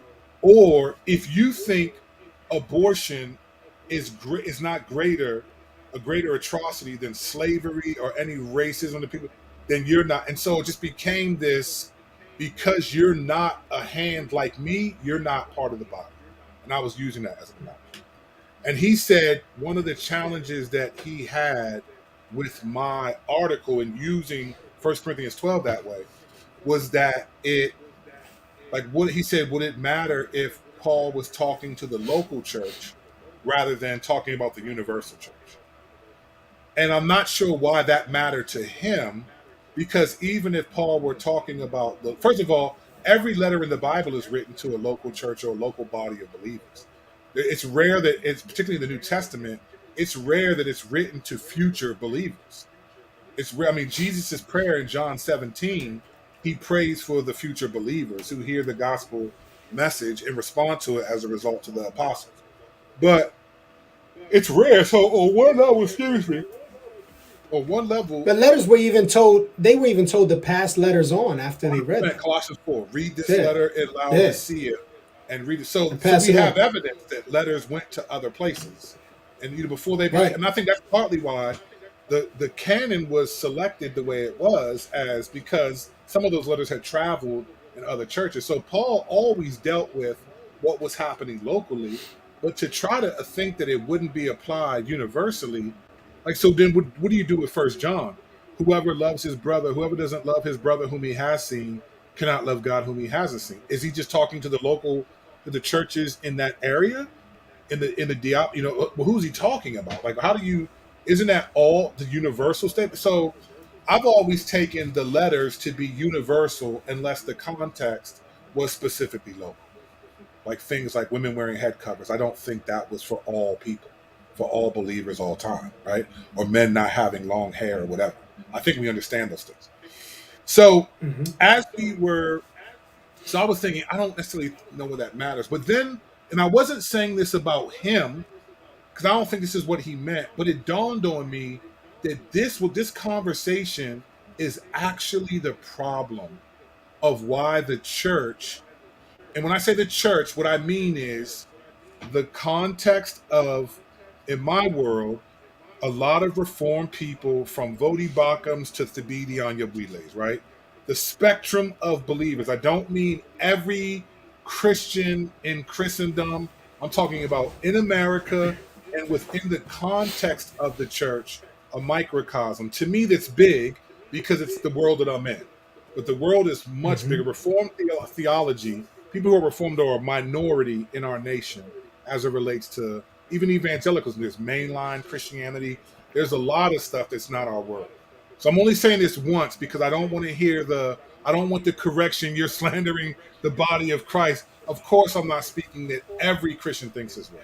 When I say the church, it's a euphemism for the reformed, young, restless, and reformed demographic that I'm a part of. All right. So I was thinking to myself, you know what? This is part of the problem. And what we ended up talking about was contextualize application. And guys started talking about guys using wrong application, good theology from a wrong passage and all that. And I just thought, you know what? This is partly why I think we haven't made any progress in the last 10 years. And I don't think we said this on the show maybe 3 episodes ago. I don't think people realize that we are way further gone than we're aware of. And as soon as Trump runs for president again in 2024, all of this is going to come right back. But it's going to be worse because the lines have been drawn in the sand, right? You know what I'm saying? They draw lines in the sand he made and gave it a line, right? They'll hear about that event. Yeah. That's a problem that I think is still happening. And while it may be Plus, quiet now, when you offended by something and you put it away, when it comes back out, it's worse yeah, than the first it's like offense. it's like the seven demons, right? You sweep the house and get it clean, and then the seven Yeah. demons come back. The demon Yeah. comes back with seven more vicious than himself, right? That's what I think is That's happening. true. You know what I'm saying? That's what I think many evangelicals are. Your house is swept clean and put in order because you kind of like, I'm kind of distancing myself from this. I'm just going to move on from it. I don't even want to talk about it. But you haven't dealt with your heart about it. You haven't dealt with the Mm. theological or the heart issues. You just dealt with. So then it's going when it comes back, it's going to come back with seven demons more powerful than itself, and that person is worse off than he was at the beginning. That's honestly what I think is happening in the evangelical church, in the church that I'm talking about. I'm describing. So I Mm-hmm. wanted to have a conversation tonight because I think I have a biblical case for my concern. I think I have a biblical case for what I'm talking about this issue. Not my. I think I have a biblical case for my solution in the part two of the article, but I also think I have a biblical case for the concern I'm presenting right now. This idea that people, the church that I'm speaking about, has has focused on an aspect of their Christian life and have neglected another aspect, which I think is going to cause significant damage in 2024. So, what I wanted to do was have a word from our sponsor. I want to look at these three passages and just briefly see if you think I'm right. And if I'm wrong, please tell me. If you're in the comment section, please tell me if you think this is wrong. But I think Jesus actually addresses what I'm bringing up. And I would agree with Kyle when he says this. We have enough saints in the body of Christ to go hard against multiple issues plaguing the church and the world. I 100% agree with that. I think the problem is that we don't let each other do that because we're so trying to be careful about our theology that we think, oh no, but what if he was talking about local versus this? I don't know if that's and yet we're not doing anything about what's happening in the culture. So this is what I want to do. I think Jesus addresses this on three different stories, and I want to read them. We're not going to get into each of them with equal length. There's two that I think I want to talk more about. But I'm going to read all three of them. And just there's a phrase that Jesus uses twice that I think is the most important phrase, right? That I think if I were to summarize what's happened in the last 10 years, it would be this phrase. So let me read this passage from Matthew 9, right? Let me read this passage from Matthew 9. And here's what it says. As Jesus went on from there, he saw this is Matthew 9, beginning in verse 9 through 13. Here's what Jesus says. Here's what the scripture says. As Jesus went on from there, he saw a man named Matthew sitting at the tax office, and he said to him, "Follow me." And he got up and followed him. While he was reclining at the table in the house, many tax collectors and sinners came to eat with Jesus and his disciples. When the Pharisees saw this, they asked his disciples, "Why does your teacher eat with tax collectors and sinners?" Now, when he heard this, he said, "It is not those who are well who need a doctor, but those who are sick. Go and learn what this means. I desire mercy and not sacrifice. For I didn't come to call the righteous, but sinners." Okay. Now, this quote, "I desire mercy and not sacrifice," is a quote. In your Bible, it will be either darkened or in quotations or something to indicate this is like almost a direct quote from. It's referring to Hosea 6:6 and Micah 6:6 through 8. Hosea 6:6 says this: "For I desire faithful love, not sacrifice, the knowledge of God rather than burnt offerings." All right. This phrase that Jesus says, "I desire mercy and not sacrifice," I believe, and my hope is to help you see this too in just a minute, that this sentence, that phrase, is the is the is a statement of rebuke against the evangelical reformed church that I've talked about for the last 10 years, right? So I don't want to cover this one as much. Let's go to the second time Jesus says this exact phrase. Context is different. And this one, I think, gets closer to what I was bringing up as my concern for the church. It's Matthew 12, 1 through 8. Here's what Jesus said. Here's what it says. It says this. At that time, Jesus passed through the grain fields on the Sabbath. His disciples were hungry and began to pick and eat some heads of grain. When the Pharisees saw this, they said to him, "See, your disciples are doing what is not lawful on the Sabbath." He said to them, Haven't you read what David did when he and those who were with him were hungry? How he entered the house of God and they ate the bread of the presence, which is not lawful for him or for those with him to eat, but only for the priests? Or haven't you read in the law that on the Sabbath days, the priests in the temple violate the Sabbath and are innocent? Now, what he means by that is because they have to clean up all the blood and all these things. They basically are working on the Sabbath. And he says they're innocent to God. And he says when David Mm-hmm. ate the bread of the presence, which was strictly for the priest, he said God didn't see that as sinful, right? Because they were hungry. Him and his men were hungry. And then in verse 7, and then Jesus says in verse 6, I tell you that something greater than the temple is here. If you had known what this means, I desire mercy and not sacrifice, you would not have condemned the innocent. For the Son of Man is Lord of the Sabbath. Okay? And this is important. Here's the context of Jesus' statement. And why he's saying this is your sacrifice, which is basically the theology, right? It's your sacrifice. Your theology is more important to you than being merciful. And the way that it comes out is you're condemning the innocent. You're condemning the innocent. So that's the issue. That's the concern that Jesus had, is that your theology, your sacrifice, is more important than your mercy, right? Your mercy is less important. And this is what Micah 6:6-8 says. What should I bring before the Lord when I come to bow down before God on high? Should I come before him with burnt offerings, with year-old calves?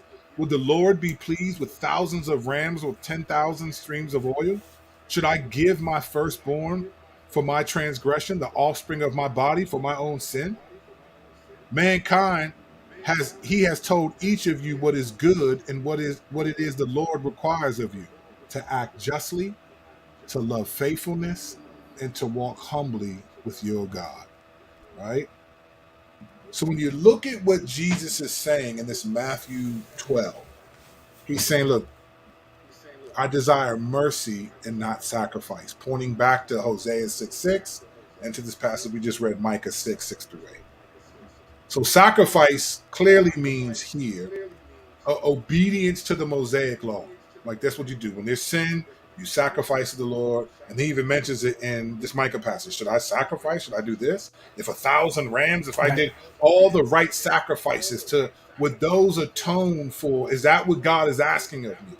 To be so strict in my theology that my living, the application of my life lacks mercy. That's the question. That's the point that Jesus is bringing up. It's your sacrifice is connected to your understanding of theology, and mercy is connected to your understanding the character and command of God.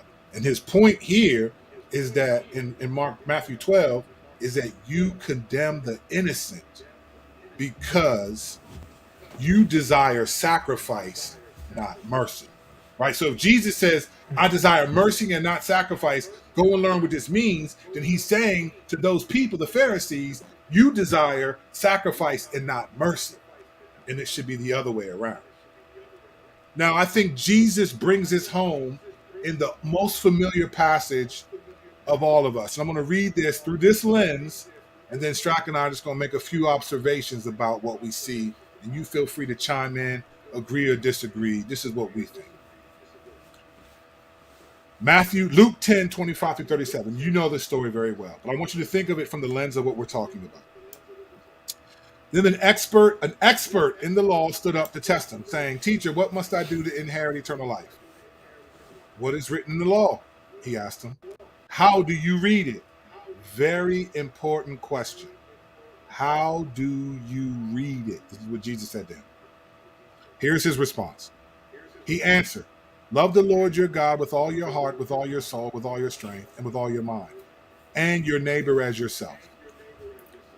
You've answered correctly, he told him. Do this and you will live. Now, mind you, remember, when Jesus was alive and this was happening, there was no New Testament.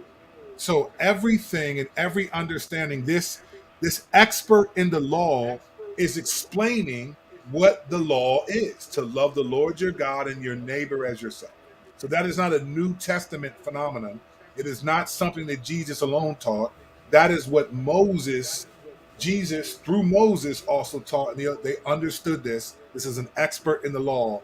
Important to understand that this is not a New Testament letters of Paul and all of those letters. This is Old Testament. And Jesus says, you just correctly, do this and you will live. But wanting to justify himself, he asked Jesus, and who is my neighbor? Jesus took up the question and said, a man was going down from Jerusalem to Jericho and fell into the hands of robbers. They stripped him, beat him, and fled, leaving him half dead. A priest happened to be going down that road. When he saw him, he passed by on the other side. In the same way, a Levite, when he arrived at that place and saw him, he passed by on the other side. But a Samaritan on his journey came up to him, and when he saw the man, he had compassion. He went over to him and bandaged his wounds, pouring on olive oil and wine. Then he put him on his own animal, brought him to an inn, and took care of him. The next day, he took out 2 denarii, gave them to the innkeeper, and said, take care of him. When I come back, I'll reimburse you for whatever extra you spend. Which of these 3 do you think proved to be a neighbor to the man who fell into the hands of the robbers? The one who showed mercy to him, he said. Then Jesus told him, go and do the same. All right. Couple of thoughts from me in terms of just evaluating the church. And Strack, you obviously weigh in here. A couple things to know about this passage first. The original recipients would have known what the significance of the priest and the Levite. All right. In the Mosaic law, all priests were from the Levites, the tribe of Levi. Right? They were Levitical priesthood. Yep.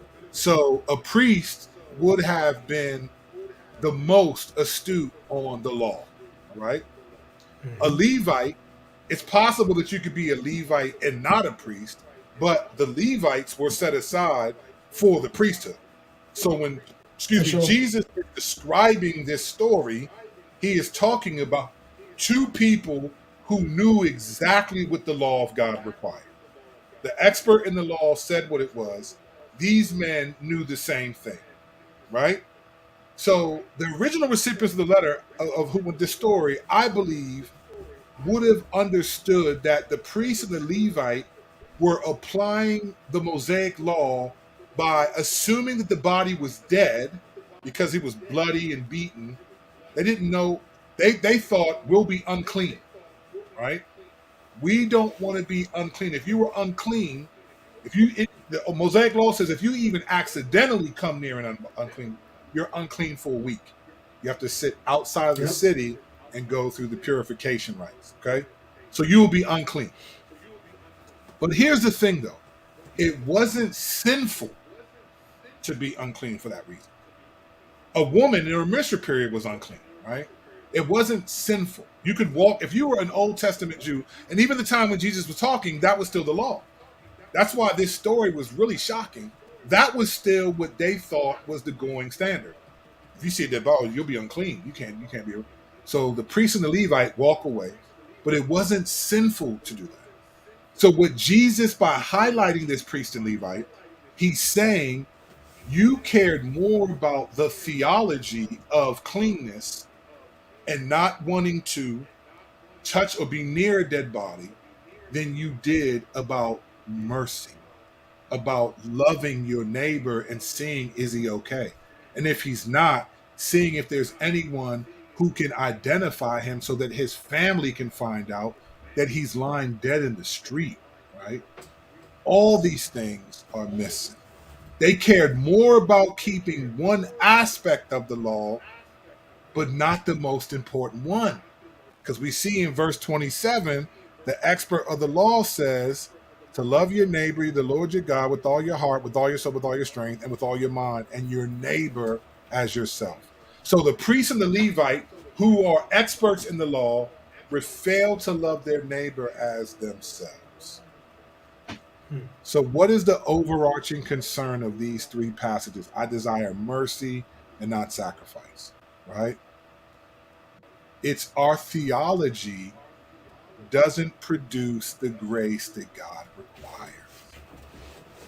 Now, Strack, before I say more, I want you to chime in here, because this is If I'm being honest, I think I could summarize all of the social justice stuff, all of the political stuff, and a lot of the stuff that's happening that are outside of those realms as this and even the pastor who was going, and I don't think he meant this, but I think what he did, what he was saying is indicative of what I'm talking about. There's this, we need to be so careful in our theology instead of asking this question: where does my theology produce mercy? Does your theology produce mercy? And if so, where do you see that? What do you think, Strack, as you, because we've talked about this and you process these things? And I think one of the things that came to mind immediately when you began talking was the difference between our lives being a sacrifice of worship, which would include acts of mercy, and being sacrificial to obtain salvation or to maintain salvation. So I think there's a difference because, like, what they were doing would have been looked at as self-righteousness because they were attempting to attribute a righteousness that would grant them favor with God by maintaining the law, and even coming up with their own laws and their own traditions and all those things that they added on.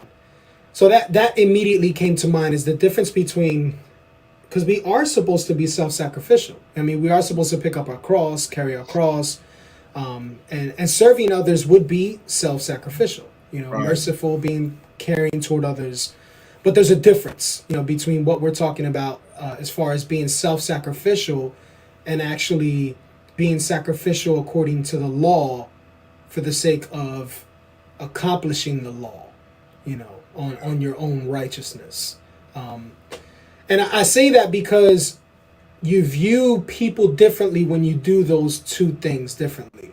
So if you live self-sacrificially, not for your own interest, but for the interest of others, I think that automatically makes you be merciful. Like if you're looking and to live for the interest of others rather than the interest of yourself, you are being self-sacrificial, but you're also being merciful toward others, because the man on the road with the Levite and the priest, if they would have been looking for the interest of that person versus themselves, they would have at least checked to see if he was alive. It would have been, let me make sure this person's alive. So I think that immediately came up because we are to be sacrificial. It's just why are we being sacrificial? What's our motive behind being sacrificial? And I think that's important to think about, because when we look at these passages that you pointed out, and I would add a couple other ones, one of them I'll read specifically, but we talked about what pure religion was in James 1, earlier on our phone call. And pure religion was, visiting those in prison, caring for widows, orphans. This was what would keep you. You know what I'm saying? Like right, in Christ. Yeah. These are the things that those are in Christ would do. But when I thought about really, like, was there a time where we can reflect upon God's judgment, and he made a difference, where he differentiated between the way people acted? And there is. When we looked at Matthew chapter 25, you see, if you see here, if I started, I'll just start at verse 31. When the Son of Man comes in his glory and the angels with him, then he will sit on his glorious throne. Before him will be gathered all the nations. This is ESV. And he will separate one from another as a shepherd separates the sheep from the goats. And he will place the sheep on his right, but the goats on his left. Then the king will say to those on his right, "Come, you who are blessed by my Father, inherit the kingdom prepared for you from the foundation of the world." And this is what's key. "For I was hungry, and you gave me food. I was thirsty, and you gave me drink. I was a stranger, and you welcomed me. I was naked, and you clothed me. I was sick, and you visited me. I was in prison, and you came to me." Then the righteous will answer him, saying, Lord, when did we see you hungry and feed you, or thirsty and give you drink? And when did we see you a stranger and welcome you, or naked and clothe you? And when did we see you sick or in prison and visit you?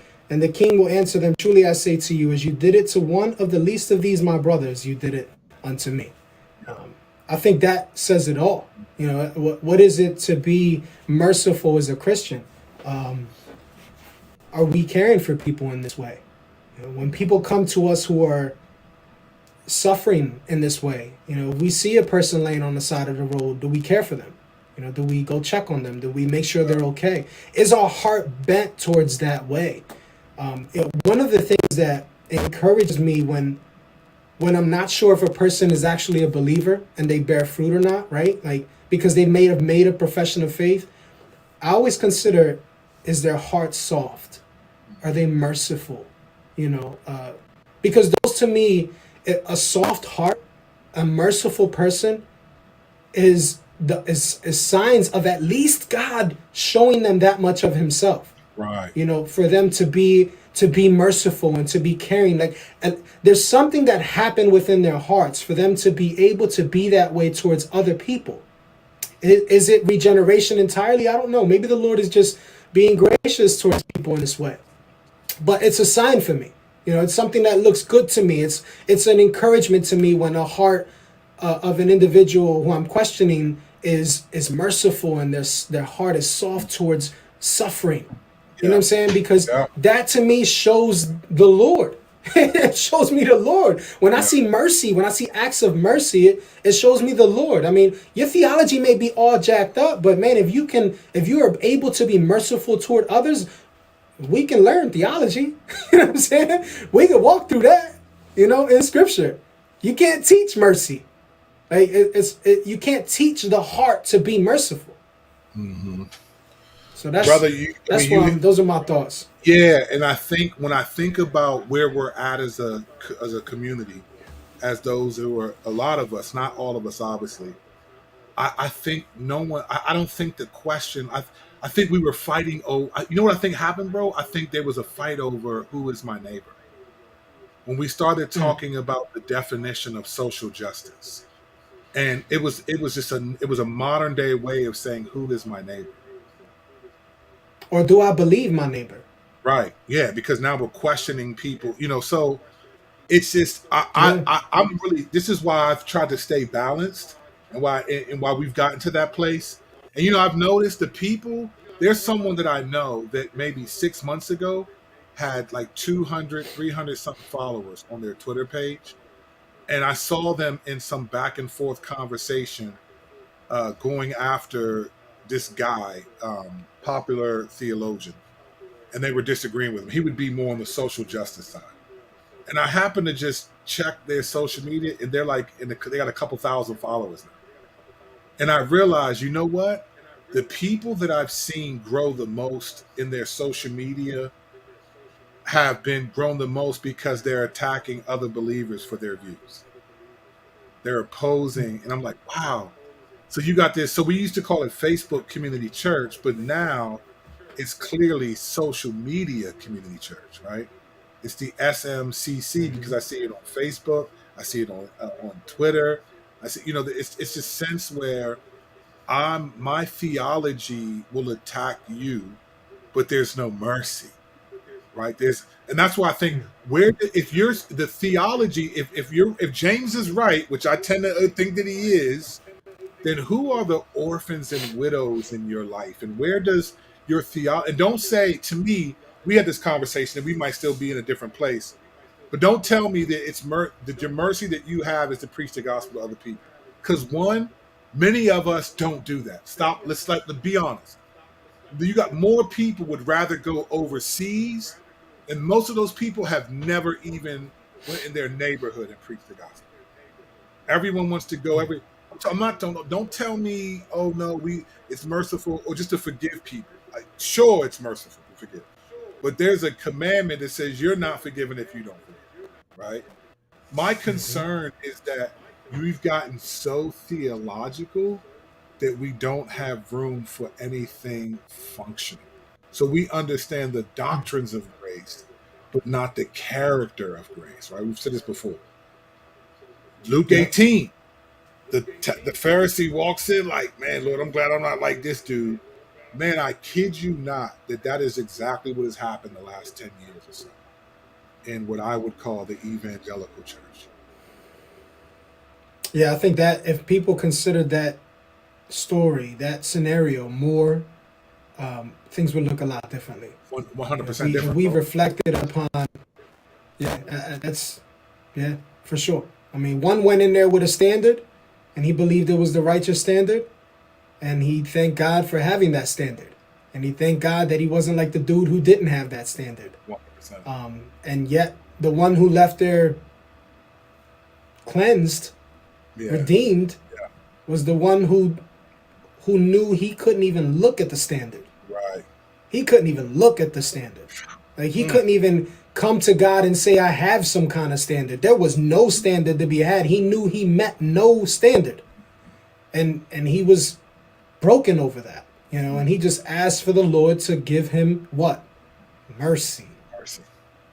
You know what I'm saying? Have mercy on me, Lord. Lord.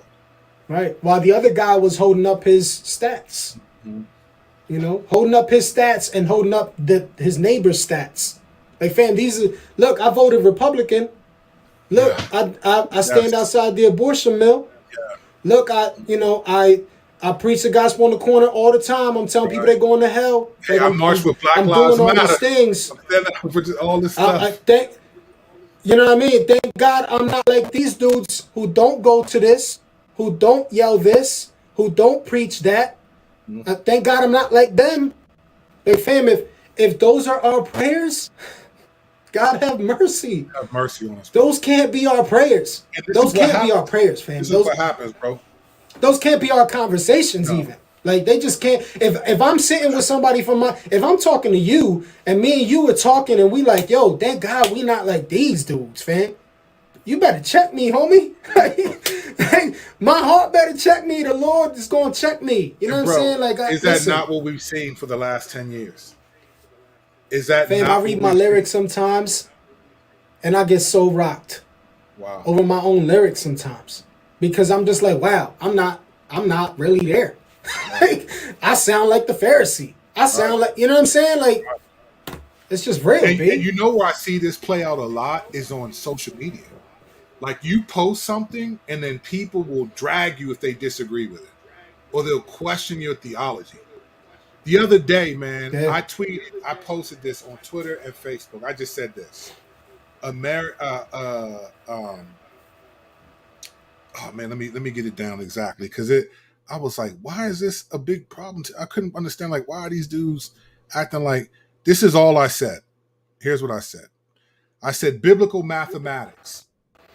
Jesus died on a plus so we could multiply. All right. Right. I said American evangelical mathematics. Jesus died so we can divide over things we don't like. Dudes came after me, right? One dude put up Jesus brought division. Like, Jesus said, look, he said this. He was responding to someone else. And he said, but it's so edgy and trendy to bash America. You can't blame Kurt Allen for following the trends. He's just being culturally relevant by bashing America. Right? I was bashing American evangelicalism. So I said, you got me, bro. I so desperately love to be like everyone else and follow trends.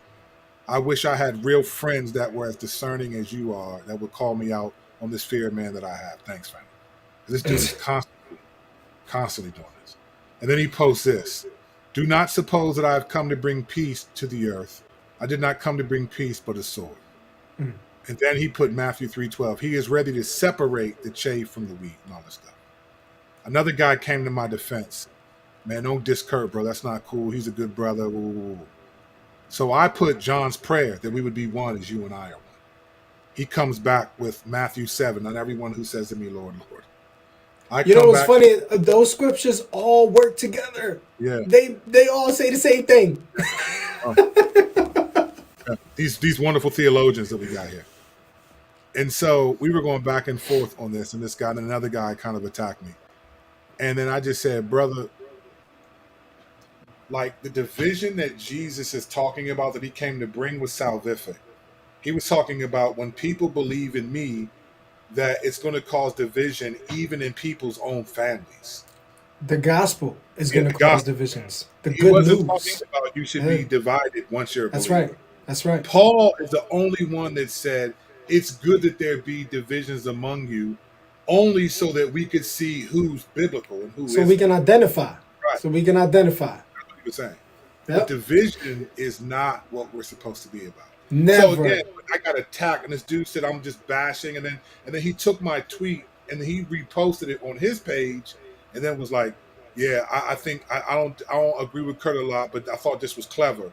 But then I thought he meant he liked it, but he meant like, "Oh, I'm trying to twist," it. And I just You thought, know, you know what's crazy is when you talk about division. Like for people who think that we're ever supposed to be causing division, even when we're told how to discipline someone in the church, and we're told to cast them out because they will not deny their sin, right?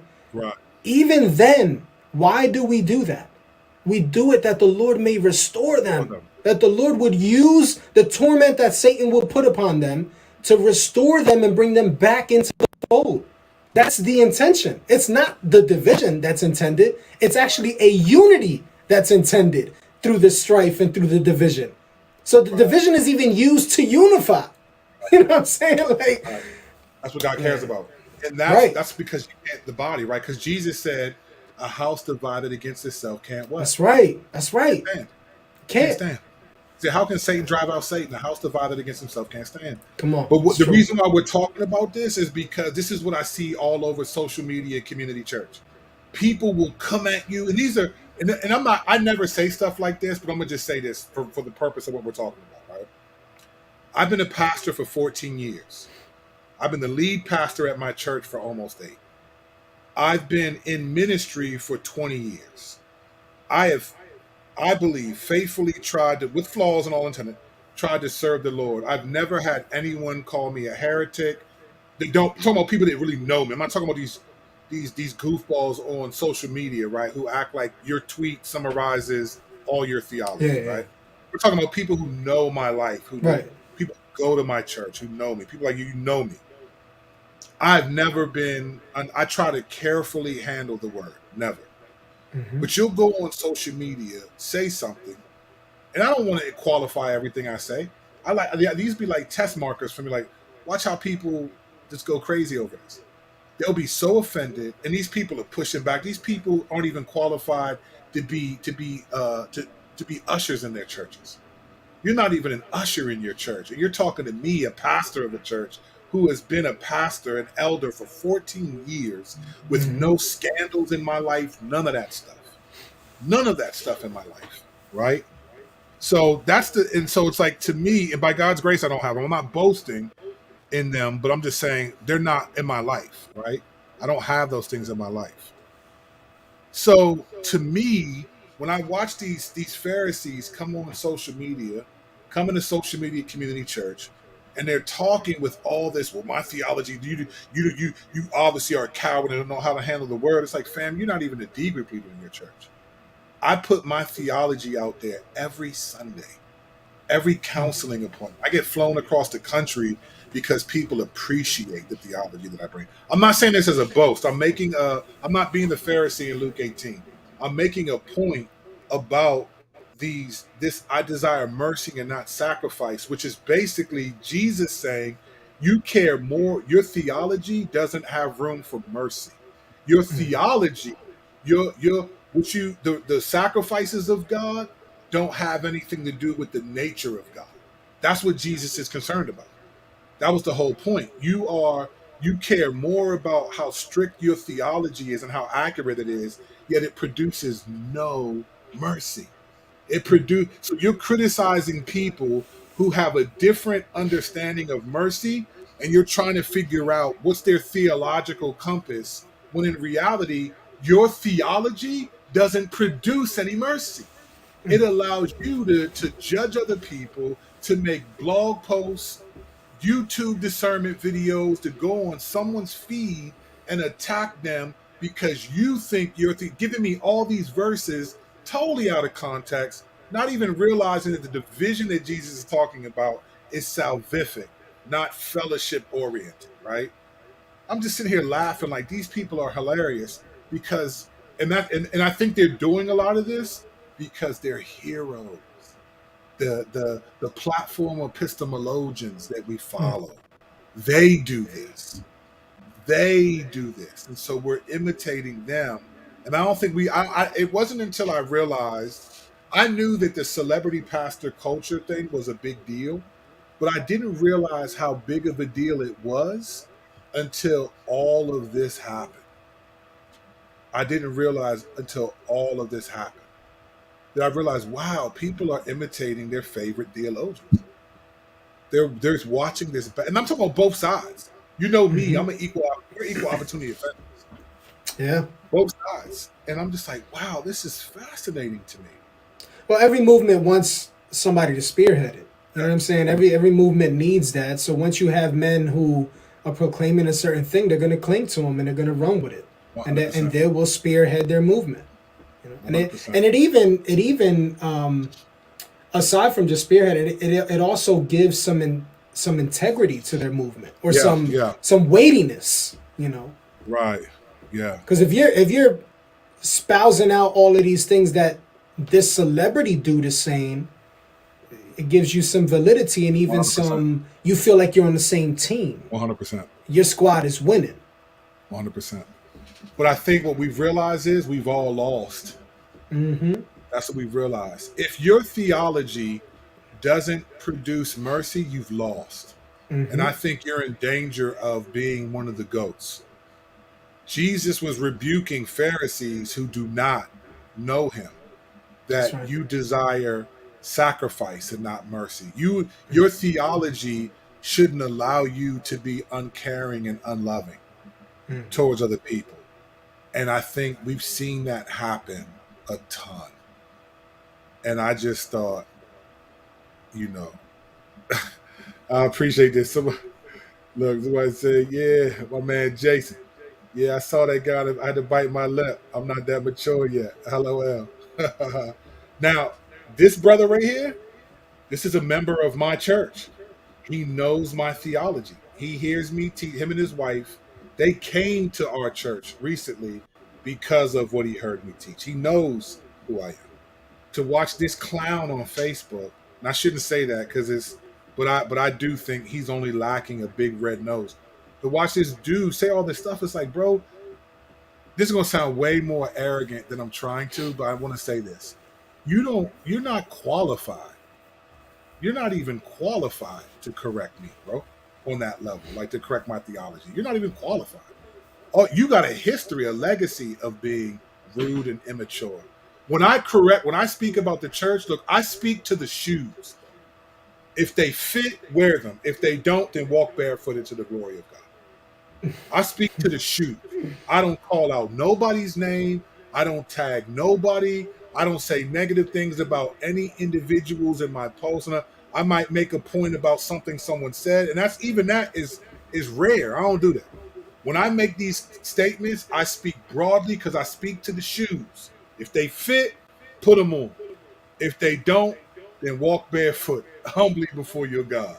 I'm not on here calling people out like these. I'm not, man, my platform I think could be huge if I used it as a weapon and we're attacking one particular side. We don't do it. Yeah.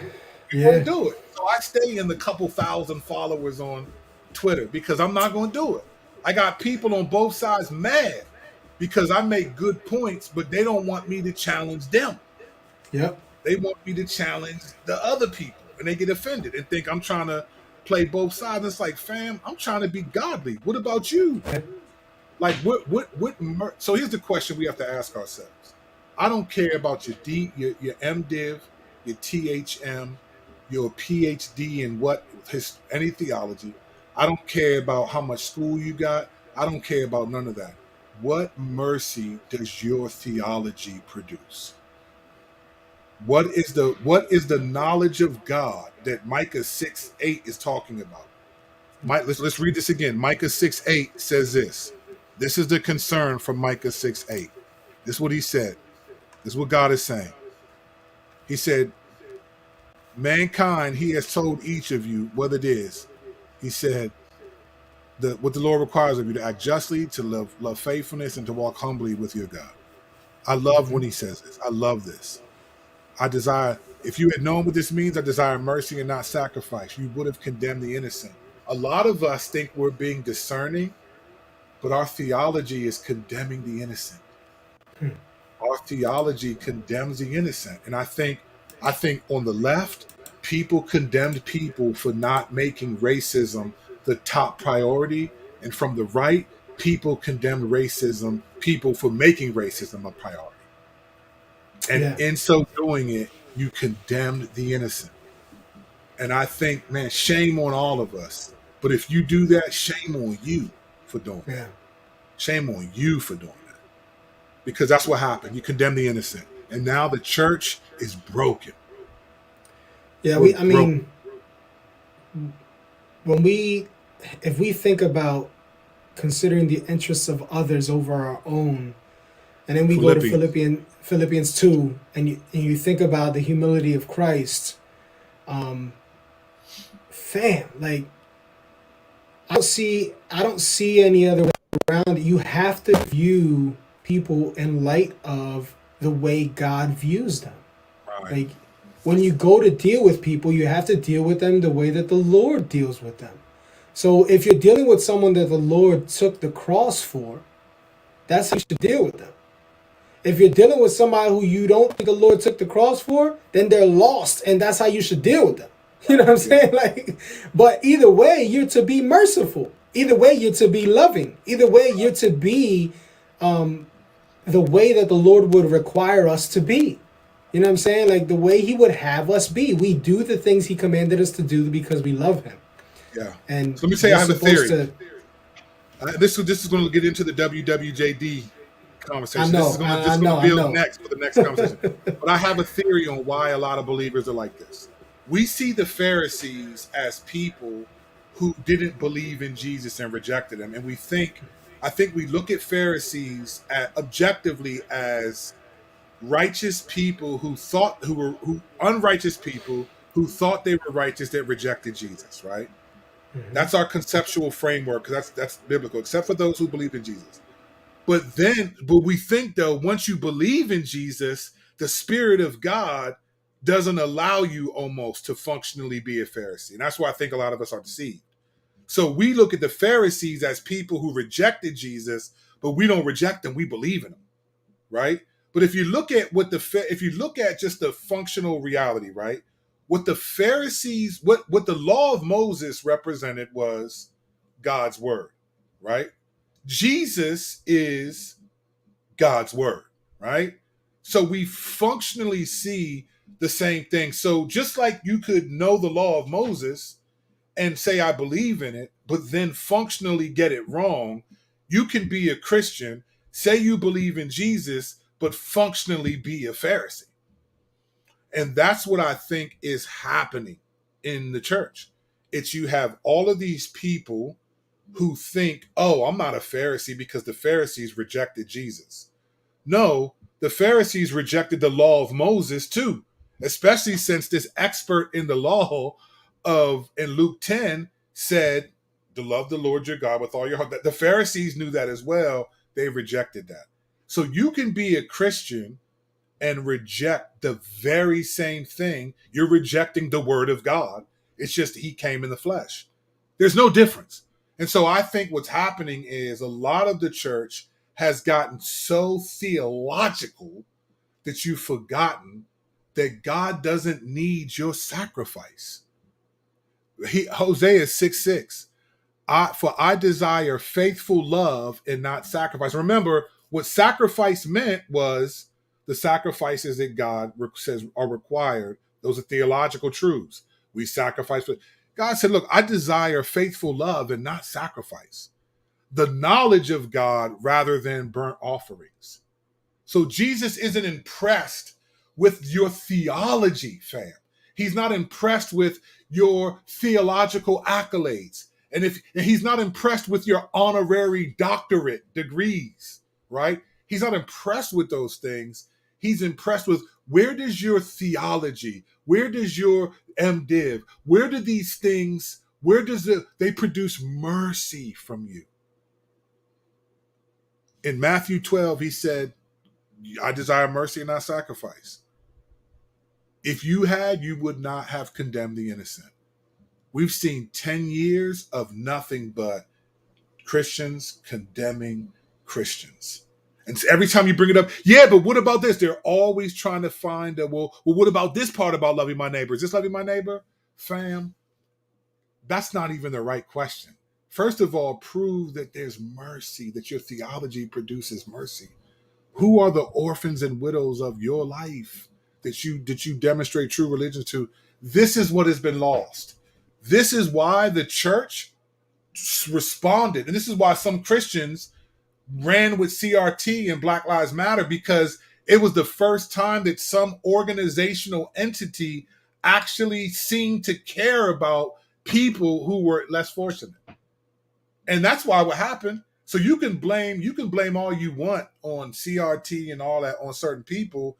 The reality is, those of us who espouse sound doctrine have a responsibility to teach people how to live that sound doctrine by us living it ourselves. And the problem is, in American evangelicalism at least, we've become so abreast with theology that we have no room for we understand the doctrines of grace, and we can teach those. We can sola this and sola that and tulip this and all of that, and we can do all of that. But when it comes to the character of grace, though, the what fruit of the Spirit is that? It's gone.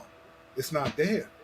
And so that's why people are fighting over. Listen, what passage? I'm not a socialist and all that. But what passage does the Bible say that Marxism is unbiblical or sinful, or socialism or communism? Fam, there are Christians that live in every socioeconomic system and they love the Lord. There are communists in China that love. They're not capitalists in a communist country. They're communists.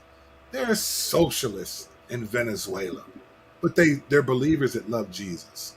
We have gotten to a point where our theology has become so important, and I think we distance ourselves from the Pharisees because they rejected Jesus, that we've forgotten that without mercy, without that in our lives, we're no different. We're actually worse than the Pharisees, because they didn't profess to believe in Jesus. We do. Yeah. Check your theologian, your platform epistemologian. They are steering you in bad ways significantly. What mercy is produced from your theology? And if you really want to know how they're doing, find out what mercy is produced from their theology. So if you agree with Vodi Bakum on all that stuff, cool. But how is that making you more merciful, though? Yeah. If you agree with Thabiti and Eric Mason, cool. Where is your mercy at towards those who disagree with them?